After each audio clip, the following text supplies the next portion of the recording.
It's reading time with Gigi, so grab a friend and snuggle up. Tonight we are going to continue our book on Nancy Clancy, Super Sleuth, and I believe we are in chapter 6 now. It is getting so interesting. Chapter 6, Crime Scene. Hurry, honey, Nancy's mom called. Mom, I can't find one of my bracelets. Nancy needed it to complete her outfit for Family Day. Really? It's time to go, her mom said. We don't want to be late. Nancy came downstairs and right away she saw the bracelet she had been looking for. It was on JoJo's wrist. Nancy pointed. That's my bracelet. Sorry, JoJo said. Right away she took off the bracelet and went to get her jacket. She always takes stuff without asking, Nancy said to her parents. Don't be mad, Nancy, JoJo clasped her hands together. Please don't be mad. Okay, Nancy said. On the walk to school, JoJo slipped her hand into Nancy's and skipped the whole way. The Clancys were among the first to arrive in room 3D. After saying hi to Mr. D, Nancy steered her parents to the memento table. Voila! She pointed to her chunk of pirate. I hope you will find my paragraph enthralling. Before long, the classroom filled up with families. Bree had brought a disposable camera, so Nancy posed like a model by her chunk of fool's gold. Then Nancy took a photo of Bree with her glass mouse. Then Bree took a photo of JoJo and Freddie together. Lionel was dragging his parents over to see the witch potato. Smile, Lionel, Bree said. Wait, Lionel said, holding up the potato. Okay, now. Lionel's tongue was hanging down on his chin. His eyes were rolled so far back all you could see were the whites. Stop that, Lionel, his mother scolded. No one else is acting silly. Nancy's mom and dad looked at each other and smiled. What? Nancy asked. Her father nodded at Lionel. That was me, 25 years ago, the class clown. Look at these pictures that they took. How cute. See Lionel over here? And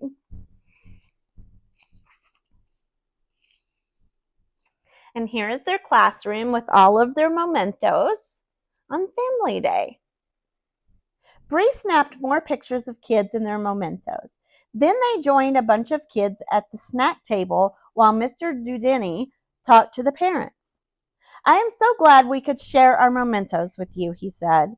This is part of our unit on families. Earlier in the year, we made family trees.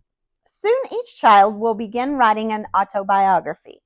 In art, they will be making family collages, and Nancy tuned out the rest of what Mr. Dudini was saying. She watched JoJo and smiled.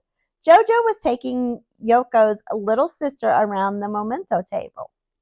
Haruko was only 3. JoJo was holding her hand and pointing out different stuff to her. It was like JoJo was pretending to be a big sister. Deep down, Nancy was glad JoJo had come to Family Day. She hugged her sister when it was time for all the family to leave. Au revoir, Nancy said, waving. Bree kept snapping photos all day at lunch, in the schoolyard, during art, and lots more in the classroom. One left, she said. Her desk was next to Nancy's. Take another of me. Nancy had her creative writing journal out. She put a dreamy look on her face and held a pencil with her pinky finger up. Do I look creative? Bree, Mr. Dudini said, please put that camera away and get to work. Nancy loved creative writing. She was writing a mystery called The Vanishing Jewel. It starred a young detective named Lucette Fromage. Lucette had long curly tresses, which means a beautiful word for hair. Lucette was also the same age as Nancy. Lucette Fromage sprinted after the robbers, Nancy wrote. Mr. Dudini liked vivid, that meant colorful, words. Sprinted was way more vivid than ran. Be careful, Lucette Fromage, the Countess shouted from the steps of her mansion. My sapphire blue ring is priceless, but I don't want you to get maimed. The robbers laughed like maniacs. You'll never catch us. Then they drove off in the ugly used car. It was hard trying to write the chase scene. Lucette was too young to drive. Nancy decided to give Lucette really fast, strong legs. Lucette hopped on her bike and began pedaling at 70 miles an hour, Nancy wrote. Soon she was right behind the robbers.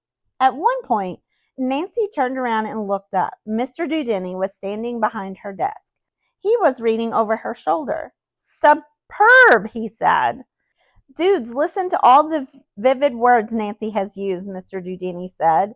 Nancy reads out loud to the class. She explains that priceless meant really expensive and maimed meant hurt. And then she said, at first I was going to make the stolen ring be a diamond ring, but I changed it to a sapphire after seeing Mr. Dudini's beautiful blue marble. Hey, look, Grace said in surprise. She was pointing to the memento table. The crisscross pieces of tape were still stuck on the table, but the marble was gone. No worries, it must have gotten unstuck and rolled off, Mr. Dudini said. Let's search. Grace checked the wastebaskets. Yoko, Lionel, and Tamar went through the book bins in case the marble had dropped into one. Nancy and Bree searched under the radiators, and Nancy saw a dead bug, but no marble. It's not in the Eric Clapton's cage either, Clara said. I checked. Grace rolled her eyes. Clara, how could that huge marble get inside the hamster's cage? I don't know, but I checked anyways. Clara looked upset. How could it have disappeared? I'm sure it will turn up, Mr. Dudini kept saying. I think someone stole it, Grace said, in a low voice so Mr. D wouldn't hear. You think she's right? Nancy asked Bree. It does seem suspicious. Then our classroom might be a crime scene. This struck Nancy as both thrilling and upsetting. Right before going home, Bree aimed a camera at the mementos table. Maybe we could get the pictures back today. She paused and snapped her last picture.